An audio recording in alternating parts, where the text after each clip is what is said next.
PGI की तैयारी Covid के लिए हमेशा ही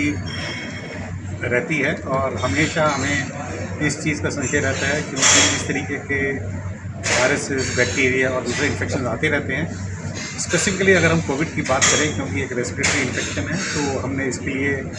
आइसोलेशन वार्ड को तैयार करके रखा हुआ है। हमारे पास पूरा ऑक्सीजन, वेंटिलेटर्स,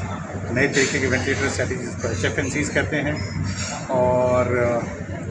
जो इसके लिए बाकी इक्विपमेंट वगैरह चाहिए, PPE वगैरह, वो सब हमारे लिए तैयार हैं। पर इसमें इतना ज़्यादा हमें तैयारी से ज़्यादा ज़रूरी है कि ये समझना कि सबसे पहली बात कि हमें पैनिक करने की ज़रूरत नहीं है, क्योंकि ये जो नया वेरिएंट है, ये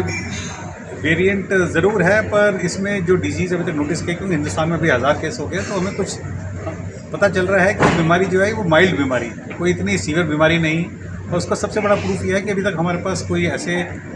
बड़े बड़े अस्पतालों में, एम्स हो गया, PGI हो गया या CMC वेलोर हो गया, वहाँ पे ऐसे इतने अचानक नंबर नहीं बढ़ गए हैं, या पेशेंट जो वेंटिलेटर पे जा रहे हैं उनके नंबर नहीं बढ़ गए। तो उससे आपको मन में शांति हो सकती है कि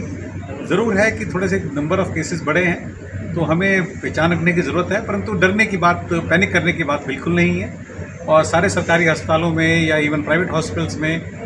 कोविड ने हमें ये पहले भी सिखाया है और अभी भी हमें सिखाया है कि हमें अपनी सावधानियां बरतनी है। और उसमें खासकर जो एल्डरली हैं, जो लोग इम्यूनोसप्रेशन पे हैं, जो लोग किडनी डिजीज़ के हैं, या जिनको कोमॉर्बिडिटीज़ हैं,